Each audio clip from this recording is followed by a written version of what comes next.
So let's go and have a look and see how Twitter did react to the game yesterday. Let's get this up. First of all, we have... Oh, sorry, I'm on my tweets, not likes.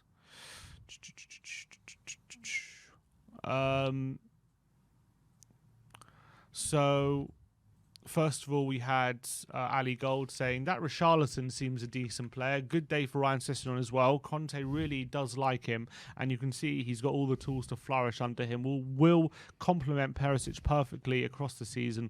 Big saves from Lloris as well. Also, Bentancur was very, very good, and a composed debut from Longley. From what I could tell from watching from afar rather than in the stadium, the scoreline didn't really reflect how dominant Spurs were for long periods. So yeah, that's absolutely right from Ali Gold. And when he says to Ryan Sessegnon, it's going to be interesting when we come up. Well, I was thinking about this when we have like a City or a Liverpool or something like that, who he selects at wing back, because I do believe defensively Sessegnon might be better, but obviously Perisic has a different level going forward.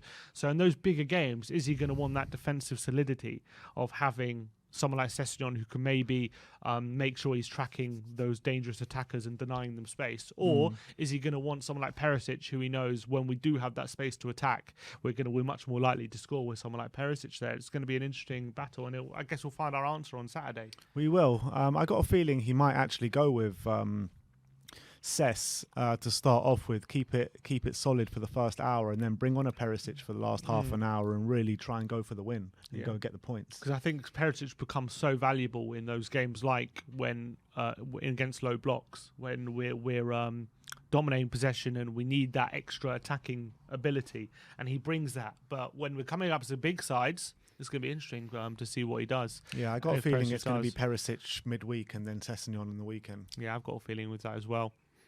The next string says, despite the scoreline, a pretty strong performance, Sessegnon a real driving force. Højbjerg continues his excellent form, but Romero, Longley making the biggest difference with their ball-playing abilities. Turns out Sessegnon's performance was incredibly divisive.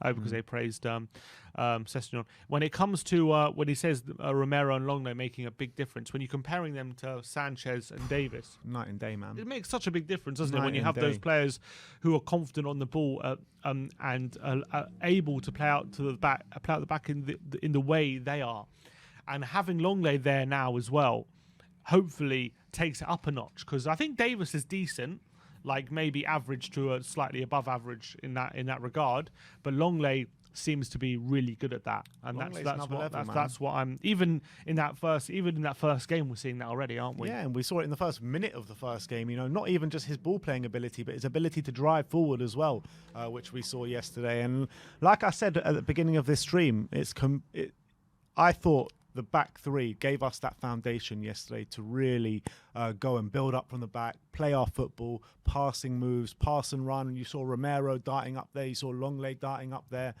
and the ball playing ability from Romero, from Dyer as well, who I thought had a really strong game yesterday, and Longley. I mean, it's night and day. It's completely night and day to what we have when Sanchez is there. Because when Sanchez is there, everything just looks disjointed in terms of trying to pass it out from the back. Yeah, we just see he's rushing it, and all of a sudden it gives the opposition encouragement, doesn't it? And what I was saying about Longley and Davis yesterday, like the performance Longley put in yesterday. First of all, I don't even think he was at his very best. Longley, I think he had a very good game, but I think there's even more to come from him. But what I was saying is Longley's performance yesterday, like when Davis is playing really well and at his best, that's like that kind of performance when he's at his best. And obviously he's not always at his best, Davis. And that seemed to me like an average Longley performance. We don't know though, do we? Because we've only seen one game from Longley, so we're going to need some time to see what he's about properly, but I think that's definitely a good first start for him yesterday. So we don't know if it's just an average Longley performance or what have you. Well, judging from what I was seeing as well in pre-season in his passing, I mean, he seems to be able to play those passes with quite fair regularity, which is what we need, and that seems to be really encouraging. And his passing at the back is something that hopefully, when we're playing low block teams, maybe the chance creation won't be as much of an issue as it has been in other games when he's playing, hopefully. And maybe when we get Perisic in there as well, that's going to be something we can build on. Then you look at the XG map. Like we had 3 XG. Look at those big chances, those big squares we had yesterday inside the box. A series of really good chances we had compared to Fulham. Like very little chances created. Even the chances they did have inside the box, the squares are very small. Like they weren't very good quality chances. Conte would have been very frustrated that we didn't get more than 2 goals yesterday. Yeah, you need to be killers, like he always says. You need to finish the game. You need to kill the game, and you need to be clinical. But he won't be worried. He won't be worried because we're creating those chances, and we've got quality Kane, Son, and Richarlison and Kulusevski up top who know we can find the net at any given moment. But in this one-off game, he would have been frustrated, but happy that we got the win. Yeah, and I think the level of performance he'll be delighted with. If you look at Opta, they say Tottenham have 14 points from their first 6 Premier League games this season, which is their joint highest total at this stage of a campaign in the competition, alongside Pochettino's side in 16-17 when we went on to finish second in the league. So that's our best start in the Premier League since then. 4 wins and 2 draws. And we went on to get 86 points this season. Any chance we get close to 86 points this season? Well, I was actually saying in the build-up to this season, I think we're going to have a repeat of that points tally coming into this season around the 85 to 86 mark. I think is achievable for us this year, and I still think it is. I don't see a reason why not. The only reason why not, come to think about it, is the squad depth, and if we get any injuries and stuff like that, or if we get any long-term injuries to players like influential players like Harry Kane or an Eric Dyer or Romero or players like that. But I think that if we can keep everyone fit, we can get a really high tally this year. But having said that, back then, you didn't have teams getting over 90 points consistently every year. Well, Conte's Chelsea got 93 that season. Yeah, Conte's Chelsea did, but we're not Conte's Chelsea. Yeah, but we're saying, is 86 points, is that going to be enough? Enough for what? A challenge. A title challenge? No, I don't think so. How many points behind the winners would that be, you reckon? 86. I think Man City will get, I don't know, in excess of 93, 92, 91, something around that mark. That's only 5 points behind. Yeah, it's true. It's true. Not terrible. But yeah, no, you got a point. Would you, if you offered 86 points right now, are you taking? Yeah, 100%. Of course I am. Yeah, 100%. Snapping your hand off. Yeah, of course. What about you? Yeah, definitely. You have to take that. 86 points. That's the highest Premier League tally ever. You have to take it. But can we not get better than that? I don't know. It's going to be difficult, man. Yeah, it's going to be extremely difficult. But if we can keep going as we are, maybe, you never know. If you look in the passing network from yesterday, actually our most what was interesting actually from this passing network, which I think actually makes a big difference when you think about it, is Romero passed to Bentancur and Emerson more than he did to Dyer yesterday. And that makes a big difference because you think about Sanchez, and he always just plays it safe to Dyer every time because he's either too scared to it's either safe to Dyer or out of play or to another player. And the fact that opposition player, and what a difference it makes having a centre back like that who has Dyer was always going to be an option to his left, but he wants to be progressive, and his first thought was always forward and trying to get the team in a position where they're opening up the space and taking advantage. And it might seem like an innocuous thing that he passed to Emerson and Bentancur more than he did to Dyer, but I think that's quite significant in my opinion. I agree, and how many times do we, not us, but people in the fan base have a go at midfielders and defenders for only passing sideways and playing the safe pass every time. The great thing about Cuti Romero, he's always looking to get forward. He's always looking, to get on the front foot and play progressive passes. And that's the difference. Well, not the only difference, but that's a key difference between him and Davinson Sanchez. Davinson Sanchez, when he's on the ball, just doesn't influence the game at all. All it does is he passes it safe or loses the ball pretty much. Yeah, and they know as well that when Sanchez has the ball, they can maneuver themselves to make it that he has to play a good pass to find the opponent. And when they do that, they know they got a very good chance of winning the ball. It gives them confidence. When Romero's there, it's just a different kettle of fish. They can't do that with as much ease. And Romero is much more likely as well to be able to pull off that good pass than Sanchez is, and it just makes it very, very different. If you got Højbjerg Another good display from him as well for me. I don't think he gets the credit he deserves.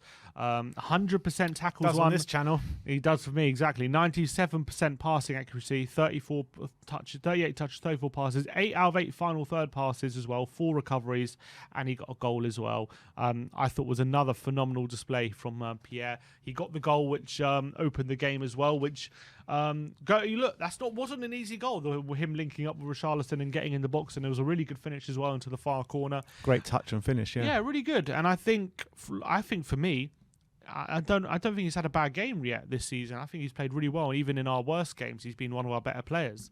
And against West Ham, obviously because of that injury in the second half, was a bit not great. But I think apart from even that, in that game, brilliant. he was one of our better players, I thought. Yeah, and I think he's having a great season, and people give it, like, even after these good displays, people give him criticism and stuff, but hopefully people are starting to realize how good he actually is, because I think he's one of the top centre mids right now. I guarantee you with Højbjerg, right? I guarantee you it'll be one of those that once he comes out of the team, if he was to come out of the team for a game or two, everyone will start to realise, we need Højbjerg in this team, like how important he is to this team. Because how many times do we finish a game and we take callers, or we see on social media, Højbjerg, blah, blah, blah, he was terrible today, his passing was off, he's misplacing passes. I guarantee you if he comes out of the team, everyone, it'll be a resounding thing on social media and in the call-in shows being like, we really missed Højbjerg today. And I tell you what as well, like he's been so consistent and brilliant this season. He'll have one bad game, like, I don't know, against who, whatever, and everyone will be calling out, I told you he wasn't good enough. But like he won't get the credit for all these good displays. And people are just waiting to pounce on that one mistake he's going to make. Because obviously, look, a player like Højbjerg, he does make mistakes sometimes. So that's just the nature of his game, because he's so hustle and bustle and going 100 miles an hour all the time. Sometimes he can be inaccurate, and that can be frustrating when it happens, especially in dangerous areas. But it doesn't take away from all the good he does, and he does so much good throughout the game, and I think it goes so under the radar, a lot of the good work he does, because maybe it's because it's not flashy and it looks simple to do, and it looks easy to pull off, and it doesn't look like, it's not like a howitzer from 30 yards, and he's not always playing the Hollywood passes, but like that ball he played he played a brilliant ball to Richarlison yesterday, like clips it delicately over the top of the defence. He does that every game. And he does it so often. Every game. So often. Those assists for Kane he was getting last season, like he does that regularly. And I think people don't give him the credit that he deserves for the good he does. And I think there's another brilliant display yesterday. Tottenham Law says, Longley was great today. Fulham gave him a ton of time on the ball and allowed him to use his best quality, which is his passing. We'll see how he fares if he comes up against a team that has more of the ball or puts pressure on our defence, but a great debut. But that's good, because it means that when it comes to that, if people are seeing him as a threat on the ball, then they're going to close him down, and that's going to make more space for other players, so you can use that to your advantage. Do you play Longley against Man City next weekend? Yeah, I would. Based on yesterday, I would, because I think actually he's more physical as well than Davis, so that could also help us defensively. So I think I would play him on Wednesday night. Talking about loanees, Dane Scarlett, goal. Mbappe. He got 2 goals yesterday. This is the first one with a really nice near post header, real good attacker's header. Which look, to beat a defender in the air like that, really impressive from Dane Scarlett, and he did really well to get in front. Physical goal, man. Yeah, look, for a player of his age to beat a fully grown man at in professional football in League One. It's not no mean feat, no easy feat there. You can see with the goal, he's actually challenging with the defender. Yeah, I know. He beats That's him what I'm to saying. It. It's not like a free header. Like really, he does really well to get in front of him and actually get the finish off as well. And this one, everyone is saying this finish is Harry Kane-esque.